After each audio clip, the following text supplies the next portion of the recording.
Hello, everyone, and welcome to the Clean Reads podcast. I am your host, Izzy, and today I'm doing something that I've never done before.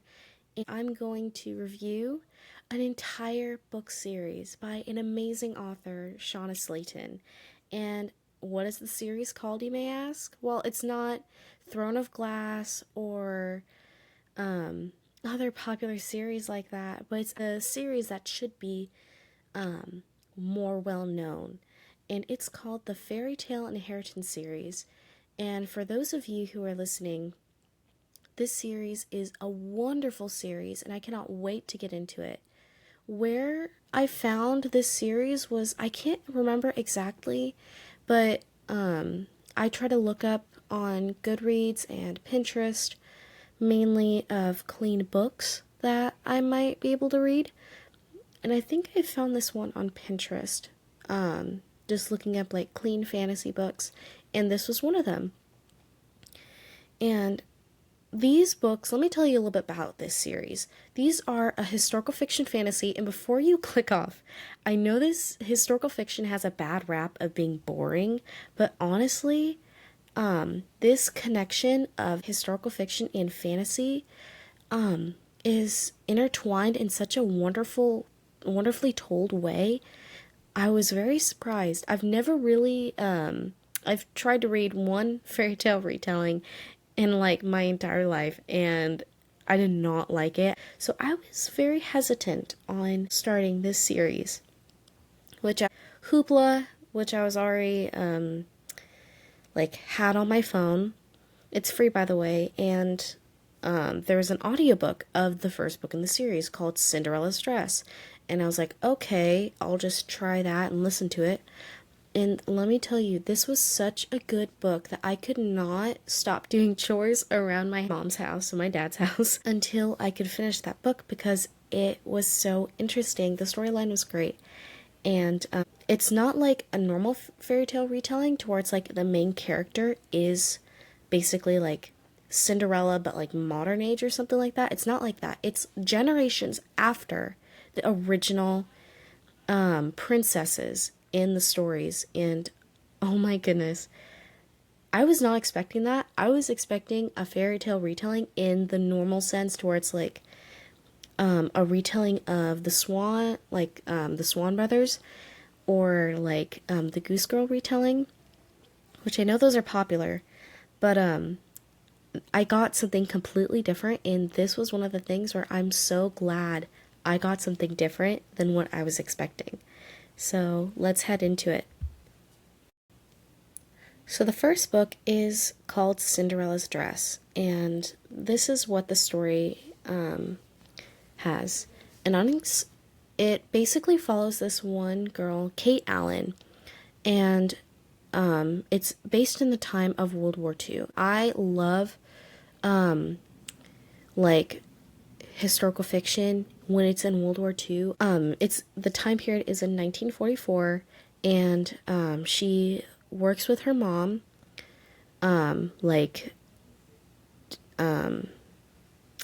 helping out at the dress shop that her mother works at, and but one day, two elderly people come into their house and they say, "Hey, we're your relatives." And basically her aunt and like, I don't know, great aunt and uncle. They arrived from Poland and they have some sort of secret. You can obviously see that they're hiding something.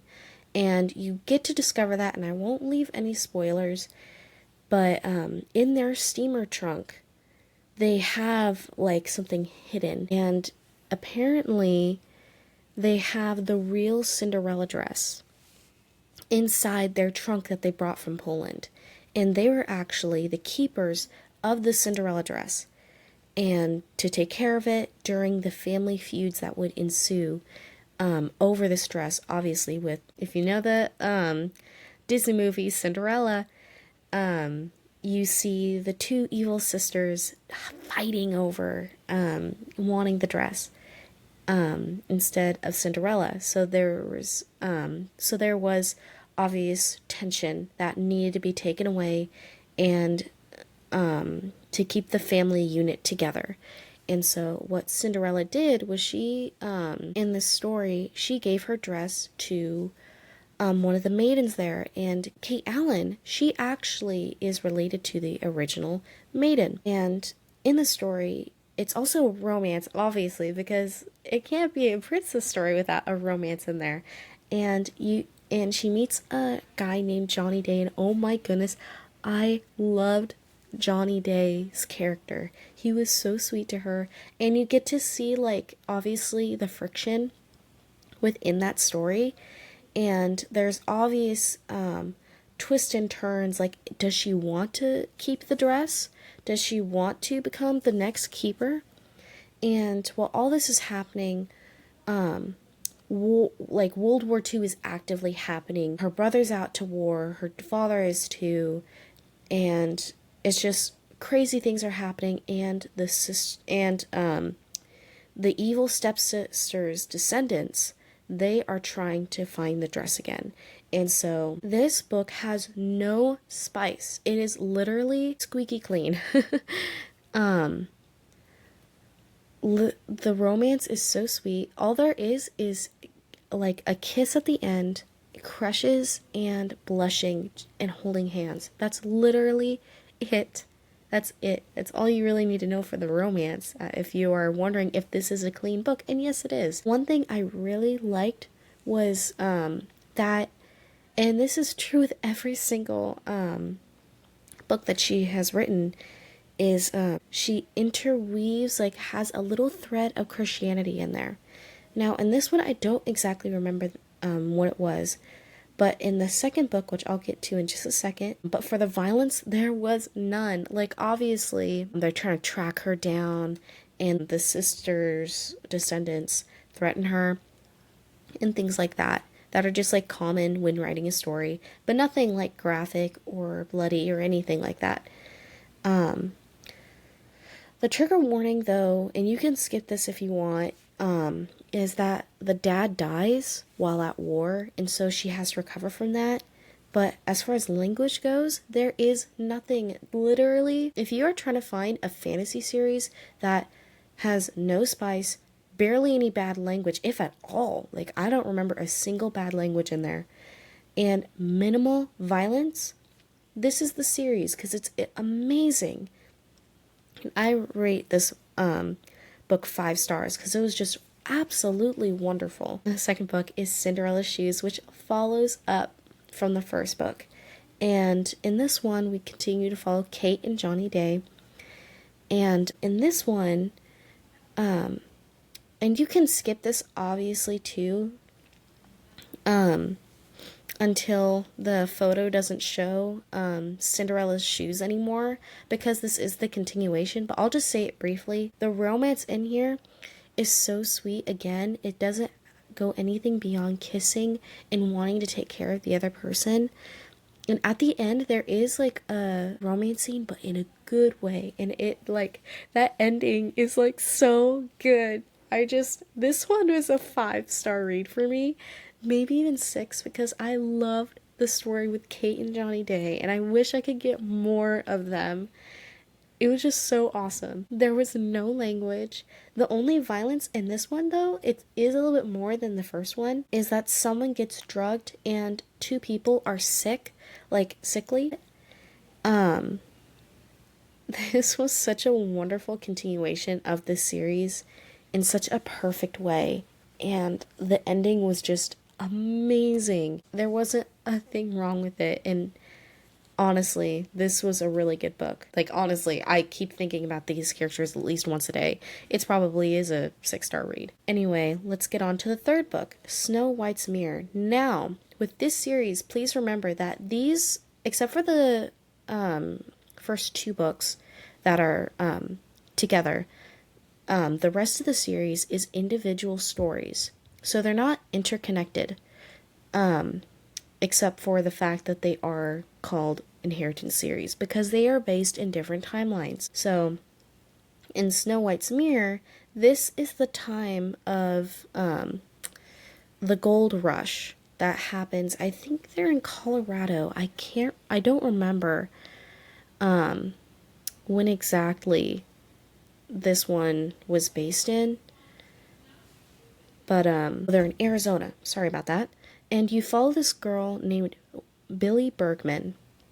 And yes, that's a girl's name. I forget what her full name is, but it's like Bianca or something like that. I loved the twists and turns of this book. Inside this book, you follow Billy with her uncle. Her dad just passed away of a mining accident, and they end up in this town, and everyone in this town is kind of strange once they get there, and the uncle needs to get something from their cousin Lou, who is a miner. And obviously, Billy, and this is no like spoiler in my opinion, just because it's at the beginning of the book that you notice this, like maybe chapter 3 or something. But if you want to skip that, that's fine. That Billy and her whole side of the family on her father's side is related to the seven dwarves from Snow White. And Lou has a mining plot up there that she lives at, and it's not my favorite one of this series, but it was still a good book. The one thing I didn't like about it was Billy thought very highly of herself than she was, and she was selfish a lot of the time. And then she meets this one character, Win, and I didn't like his bad tendencies, and this is not something inappropriate. It's just something that's like not good that you wouldn't want your little kid doing. It's not inappropriate or anything, so don't worry about that. But he did it anyway, and he gets wrapped up in this mirror story too, which they have to protect from this evil villain lady. And you obviously know, as soon as she's brought into the picture, you already know, at least for me, I knew exactly who was in it. And I loved how evil she made this villain, and I think that was a really good job on her to not like how Disney kind of has like, but they're just misunderstood kind of thing. I like villains when they have like a real dark side, and they have a real agenda, and they don't care what happens, as long as they get it done. This rating of this book is lower than the first two in the series, and I rate this one 4 and maybe a 3.5. I still really liked it, and I listened to all of these books on Hoopla on an audiobook, and I love the narrator, by the way. Thankfully, I've had to where it's like, okay, they change narrators in the books in series, but this one kept consistent, and she did a wonderful job narrating it. And anyway, this was a good book. It wasn't my favorite just because of the things I listed, but I did enjoy it, and I probably will at some when I do have them. Once I eventually get those books, I cannot wait to read them all in person, and just like actually read it for myself, because in the first two books I actually adored them so much, and I would highlight so many things in there. There's no language in here, obviously. The violence consists of trickery, and the main villain puts her hands around Billy's neck, trying to like, in a threatening, choking manner. The romance in here, obviously no spice except for the things I've already listed in the other books, which are basically kissing, crushes, and holding hands. Maybe hugging, but I don't think so. Anyway, let's go on to book 4. This one, oh my goodness, we're finally on my favorite book. This is like, if you were to read one book out of all these series just to try out Shauna Slayton's writing, and just to get a feel for her story, this one is my favorite one. It's called Beauty's Rose, and it is a Beauty and the Beast retelling. And you follow this one girl named Margot. We're in the 1980s, and this is such a cool like time period to be in. She loves reading. She's not into like the newer technology. She loves books, and she gets invited to her great aunt's festival, and it's when they bring all the relatives of this town in France, and they bring him to the town, and they have a big festival, and her great aunt obviously owns a bookshop. And I was always hesitant of like Beauty and the Beast retellings, but this book made me open to it, honestly, because she did it in such a well written way. And this is honestly absolutely my favorite book in the series. And can we just talk about the boy main character, Burke, for a second? Oh my goodness. The narrator did it in a French accent, and I just thought, oh my goodness, I loved that. It was so cute seeing, like, he was so like the Beast from Beauty and the Beast.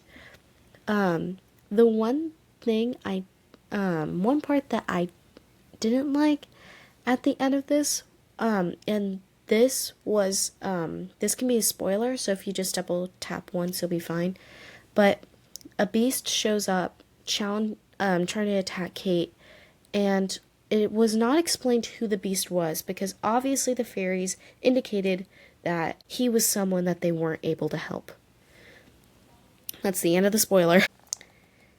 The trigger warning in here would be the death of her mom, and this one is like, it's a little sad, but they don't touch on it too heavily if you are like hesitant. So this was a 6-star read for me, and I cannot wait to get the book. If I don't get it for Christmas this year, I'm gonna be a little upset, but I'm just kidding. But the romance in here was just sweet kissing, holding hands, and when she gets hurt, Bert carries her and carries her to safety, and it's just so cute.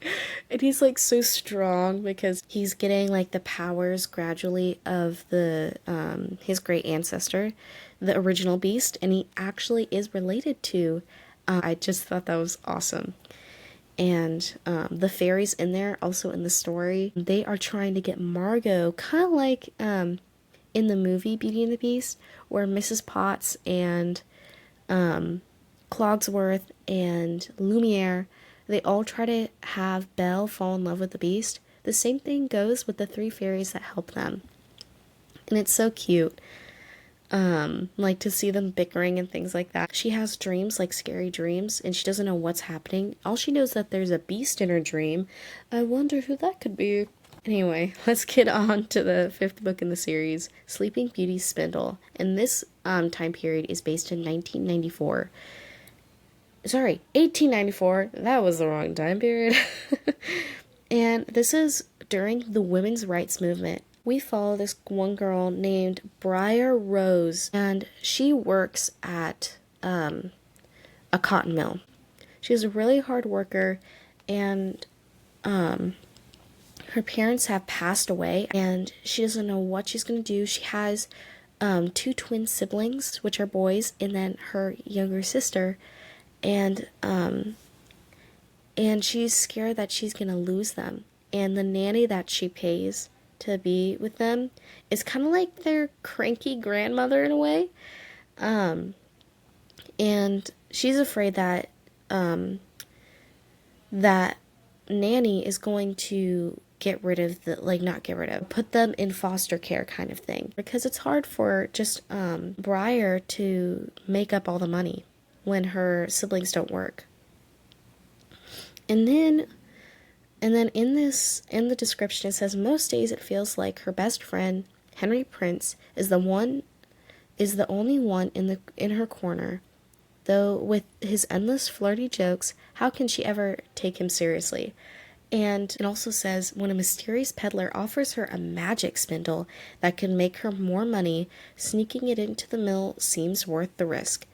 Obviously, because if she gets more money, her siblings won't have to leave. But it ends up being a terrible idea because girls start getting sick one by one, and she's not immune herself. And one thing in this book that I did like, it had a great storyline. I liked the characters. There was one thing in the storyline that I missed, was that the male main character went away for like a good chunk of the book. And I did miss him, but she brought him back in a really well told manner, and to where it kind of wrapped up the story in a well done way. I would rate this book 4.5 stars. It is a really good book. And it's probably one of my like top 3 favorites, but I still really loved it and I would reread it. And she brings to light like the historical fiction aspect in the time periods in such an authentic way. It feels like you're there. Besides the fantasy part. There's no language in here. The violence is kidnapping, poisoning, and drugged people. There isn't really anything like drugged, like pain reliever, I guess. It's just like things like that. The romance is the same as every other book. Every book that I've listed so far. And the only trigger warning in here are the dead parents. And I know that is like, is that with every book in here? No, it's not. The 6th book is The Little Mermaid's Voice, and this takes place on the Titanic, which I think that's actually a really well told plot in there. You follow the 2 main characters, Zale and Marin, and Marin, she is kind of a rambunctious girl. She is the daughter of the Little Mermaid's sister, who is queen of the mermaids. And because of the Little Mermaid's actions, and this is obviously a different retelling because it's different than the movie Little Mermaid, because in the movie she gets married to Prince Eric. But in the actual story, she had a choice, and he didn't fall in love with her, he fell in love with her voice. So when the Sea Witch gave her a chance out, which was the only way to do that was to kill the prince, she decided not to, and it ended up making her turn into sea foam and never to like live again, in a sense. And their whole family had sacrifices and had to sacrifice something, and one of the things that they did have to sacrifice was being able to go above the sea, like the go into the air, because there's a barrier. And so when she finds out that she has to take care of the prince's descendant who is going to go on the Titanic, she has to protect him. And she finds seamen, because I forget what the exact what they're called, but they're not mermaids, but they're kind of like sirens. She meets the seaman while trying to protect and keep watch of Edwin, the prince's descendant, and he tells her, look, if you make him fall in love with you, guess what? We can be free again atop the ocean for all our people. And he basically deceives her into the idea of if she does this, he won't harm any of them with his army. So this one was my least favorite one, actually, of all of them. And it was a well-written story of the Titanic, and I really do like the story of the Titanic, and it brought to light a lot of the things that happened during that tragic moment in history. And I did really like the Christian content that was in this one, and this one had the most Christian content in the series, and I really liked that part because there was churches, there was talking of souls, and like, but at the same time I felt disconnected to the characters more than I did with the Snow White's Mirror, which is my second right above this book, because in this one she was a mermaid and they don't have souls, obviously, at least in the story, and it took away, she would like reference people as these humans, and like, I don't have time to smile at a human kind of thing. And I know it sounds silly, but that's exactly what happened. In the way she treated Zale, who was trying to protect her while on this ship and taking care of her the entire time, she should have just been more kind. This rating was, even though it was like not my favorite, I still rate it 3.75 stars. And I don't think I rated the the Snow White's Mirror, I would rate that one 4 stars because that was pretty good. Honestly, now that I look back on it and compare this to this one, I like that one way more. And I like the storyline of that one too. There was no language in here. The violence was leg pain for when she changed into a human, and Zale did too when they went onto the Titanic, and attempt of murder. So obviously the Seaman is the one who attempts to murder someone. The trigger warning in here: the Little Mermaid, her aunt died at the beginning of the book. You get that summed up kind of in a sense. The romance, same as the others. Honestly, this was a really good series, and I recommend this entire series. If you're listening, Shauna Slayton, I would love to see you do a retelling of Tangled.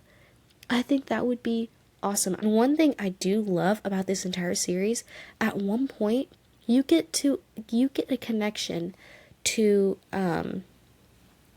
different places where the stories originated. In this Cinderella, the second book, which is where she goes to Poland. That's where I think the Cinderella story originated, was in Poland. And Snow White and the Seven Dwarfs, well, that was based in Germany. And The Beauty's Rose, guess what? It's based in France. I really enjoyed the story. It was really good, and I recommend anyone, if you are afraid of reading, or you're afraid of your daughter of reading a fantasy series with romance, because a lot of fantasy series have spice in it, or bad relationship issues and things like that, this series is the one. And like, I would recommend this to a 12-year-old, 12 and up.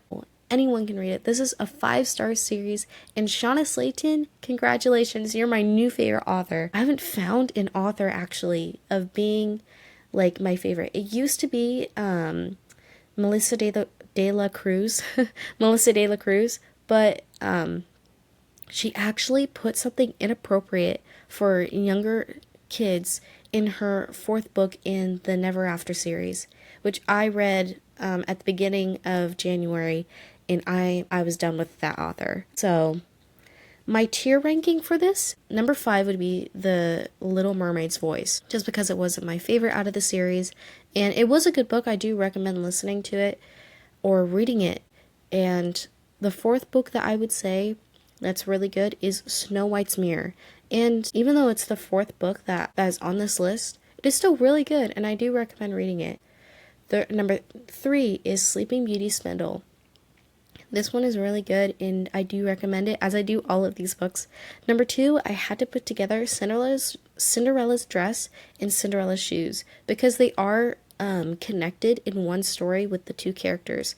So they are number 2. And number 1 is Beauty's Rose. But honestly, both Beauty's Rose and the 2 Cinderella stories are tied at number 1 for me. But if you are wanting to get into the series but not ready to commit to it fully, I would listen to the 4th book, Beauty's Rose, because it is honestly one of the best ones in there. They're honestly perfect for any teen girl who wants to read a book that has fantasy and romance, but you don't want it to have spice or anything inappropriate in it. That has also a sprinkle of Christianity. Not too much if you aren't Christian, but it still is a really good book. And I cannot wait to read other books by Shauna Slayton. Thank you so much for listening, and I really hope that you subscribe and like down below, and where I give more book reviews and book content. I also have a friend who does middle grade books. Her name is Samantha, and she does the Cozy Kitty Book Chat on Spotify. Please check her out. Please subscribe to my YouTube and follow me on Spotify. And I can't wait to see you next time. Bye!